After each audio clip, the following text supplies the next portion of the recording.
C'est pas du tout parce que tu n'aimes pas l'émission que le moment où on est nous, c'est pas moins intéressant quoi. Nous on essaye d'avoir une émission intéressante basée sur les crypto-monnaies, comment ça avance, et puis ton avis en fait on en a rien à foutre.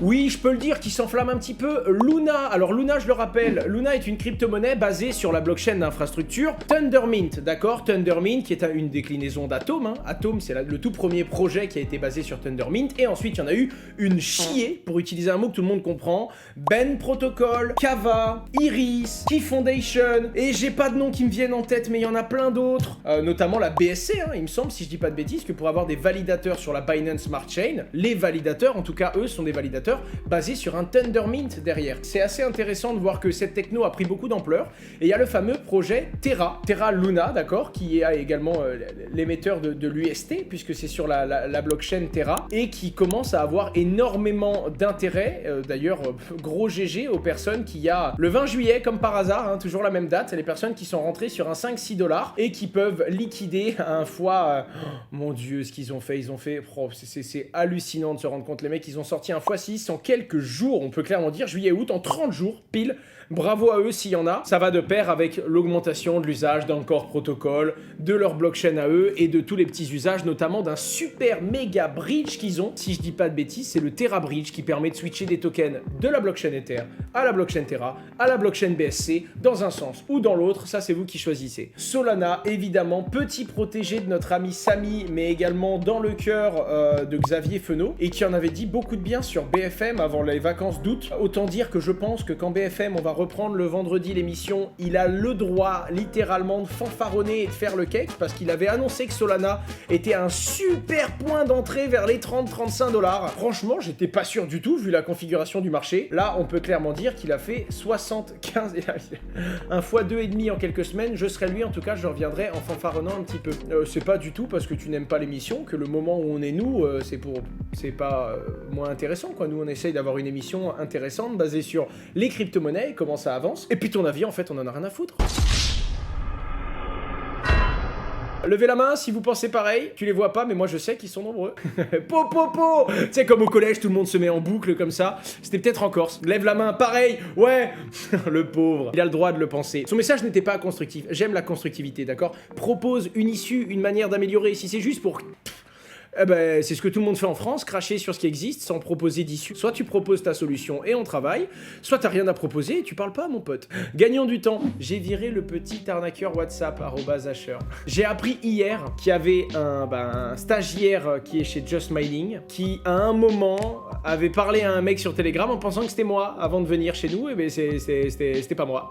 Donc comme quoi, si ça arrive à quelqu'un qui me voit tous les jours, ça peut arriver à n'importe qui, faut être vigilant, surtout que maintenant les mecs, ils mettent la même photo que moi, le même nom que moi, et ils vous envoient contactez-moi sur WhatsApp, +4 8 9 7 6 7 7 6 4 9 1. Est-ce que vous pensez vraiment que je parlerai comme ça un jour? La réponse est non, mais il y a quand même des gens qui, visiblement, le croient. Donc faites attention à ça, évidemment. Alors, ça, c'est une petite étude, évidemment, que je vous montre, parce que je suis très content de montrer qu'Elrond est l'une des blockchains avec le plus de validateurs. Encore une fois, ça veut tout et rien dire aujourd'hui, parce qu'il y a encore pas mal de validateurs qui sont maintenus par Elrond Foundation eux-mêmes, mais c'est vrai que ça commence à être très décentralisé, un peu comme la Binance Smart Chain, comme vous pouvez l'observer, et c'est 21 nœuds.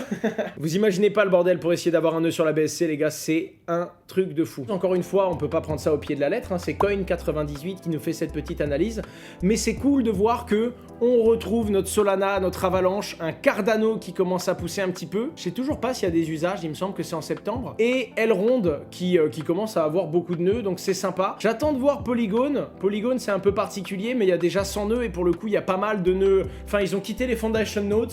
Par exemple, Just Mining a un nœud sur Polygon, hein, vous pouvez déléguer vos tokens au nœud de Just Mining, on a que 2% de fee là-bas je crois en plus. Mais ouais, ça va être intéressant de suivre le nombre, et dans ma vidéo d'infrastructure, il y aura un chapitre sur les validateurs. Il y a combien de nœuds pour Ethereum? Plus que l'image ne peut le montrer, comme tu peux le voir. Mais bon, genre, juste Just Mining, on doit en avoir 200 ou 300 pour te dire. Juste Just Mining. Donc on parle de dizaines et dizaines de milliers de nœuds. C'est colossal. C'est écrit dans l'écran en commentaire. Ah bah oui, bien vu! C'est pas 27 000, c'est bien 217 c'est incroyable. Nombre de validateurs Ether. Vous imaginez, vous prenez ce montant là, et là, vous voyez, 217 000 nœuds, à 32 nœuds, 5, ça nous fait 1 million d'Ether. Donc on est ouais, sur 6-7 millions d'Ether immobilisés. Si je vous dis pas de bêtises, c'est 5% de la supply totale des Ethers. J'avance, les amis, sur ce super dessin. J'ai kiffé quand on me l'a envoyé, j'étais pas prêt. J'ai le pif un peu... Moi, j'aime bien.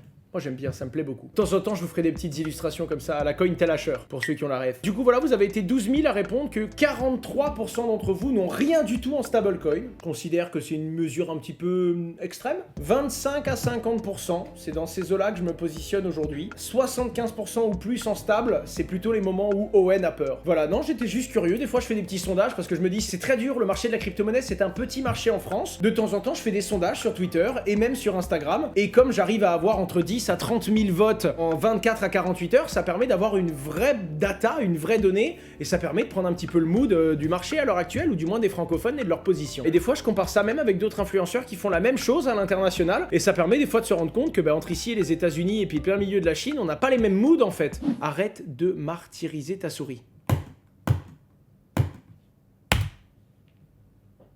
J'aime bien. Ça me permet de me défouler. Et encore, quand je tape fort comme ça, si tu regardes, ça fait bouger la caméra. Parce que le setup, il vibre. J'aime bien faire vibrer le setup. Les amis, je vous souhaite une très bonne soirée. Encore une fois, vous avez été plus de 1300, je crois, au pic, ou 1400, à me suivre pendant plus d'une heure. C'est un plaisir. Les amis, c'était Asher. À très bientôt. Pouf. Et là, j'en ai envoyé. J'adore faire ça. Je dis à très bientôt. J'appuie. Là, on envoie les gens sur l'autre chaîne. Et pouf, ça explose.